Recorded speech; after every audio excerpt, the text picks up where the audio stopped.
Mr. President, the Senate has already shown strong support for this bill. They voted to invoke closure 68 to 31. In the House, we have about 60 or so Democratic supporters, and about 150 Republicans are already behind it. If you can keep our number closer to 70, then we can get fast track back. President Clinton, you have to step up and set the agenda in Congress and make fast track renew a priority. Sir, you're legislator-in-chief and we need your direction here. The divisions of your party will not be reconciled without your vocal support. The members of my party who support fast track are lost without some sort of leadership here. The last time I fought for something in Congress and lost, Newt Gingrich turned that in a damn Republican revolution, if that's what you want to call it. I cannot compromise the labor vote by pushing a free trade agenda too far. Free trade is part of our democratic agenda, sir. There are people on the other side of the aisle that share our sentiments, and we still don't have it. You have to be bipartisan here, Mr. President. You have to trade votes or bargain with Republicans on something else, but most importantly, you have to let the American people know where you stand. Bob, I know you're an ardent supporter of fast track, and I feel, like you do, that for Congress to take this power away from me when my previous three predecessors had and enjoyed it is ludicrous. But I cannot go back to the American people and plead my case on this matter. I can't compromise the party. I'll use every informal power I have to get fast track back, but I cannot go public.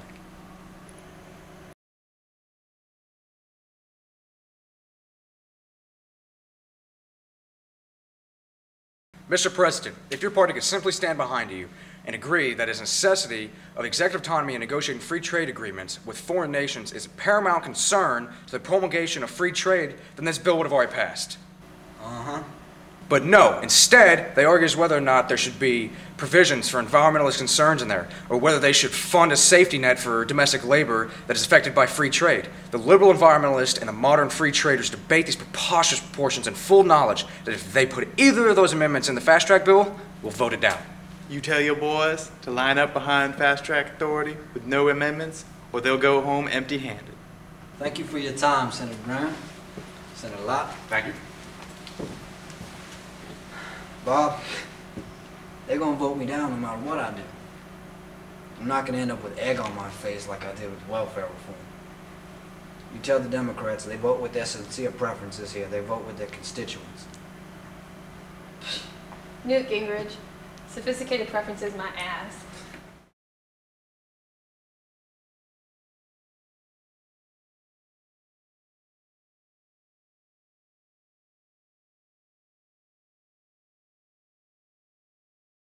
So how are we voting on this, Mr. Congressman? Because I tell you, I represent the working people in my district, ain't gonna be too happy knowing we're letting all kinds of foreign competition come in and take away jobs.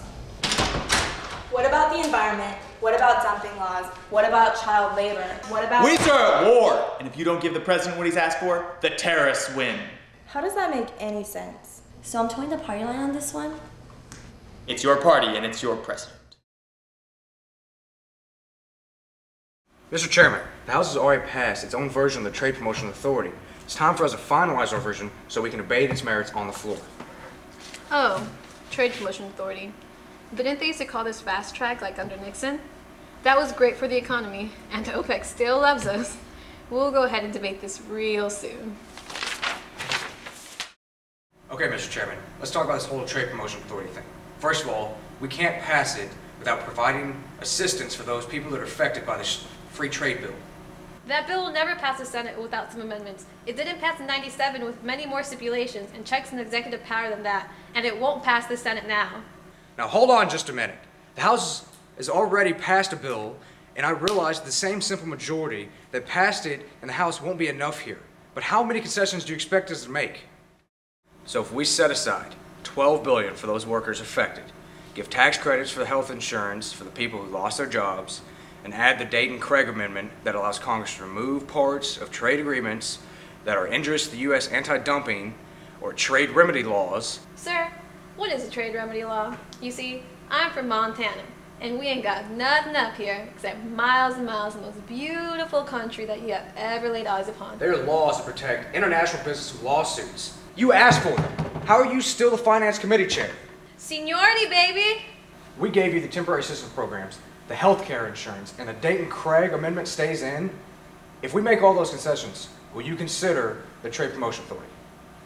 I think we can agree to that.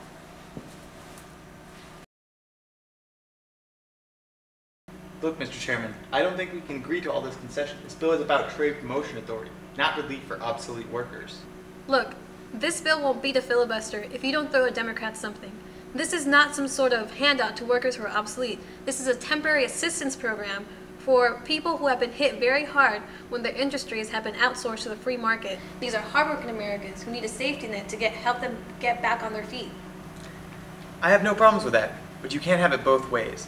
You can't have relief for these workers and check on executive negotiating powers. And we can't afford a filibuster on this issue.